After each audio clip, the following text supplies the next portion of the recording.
Yeah, it's always Wi-Fi and shit up. Well, baby probably like, Yeah, I mean, I wouldn't ask him to take a $6,000 huge. a month, basically. 1,500. $1,600 a month. Does he have any deals in the pipe now or anything? Or Yeah, he's working a few from our campaigns. what do you guys give him now? Just straight commission on the deal. Well, So how much commission?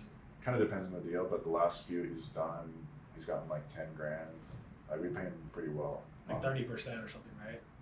Yeah, well, a lot of them I buy to flip, so it's like hard to put a number on it. I mean, so like if you gave him 10, what did you make? Let's say L, you gave him $8,000 for L. And I $8 think grand. profit for the area back then was like maybe 50. We'll make 50. Yeah, So, pay him 8. That's 16%.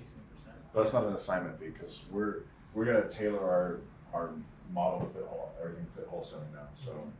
So here's my point. So like you pay him 16% on that deal already, right? Like Right. if you go across all the deals you've paid him on and average it out, you might already be on track to paying him $7,500 a month.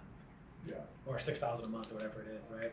One thing about most people is they need to feel stability, right? So it's like I'm telling you, you should do it just for fun. You should look at his last few deals, see how much money it is, divide it by how many months. It might already be $6,000 a month, but he's getting $8,000 here, then nothing for a month, and then $10,000 here, and then nothing. So it feels volatile, right?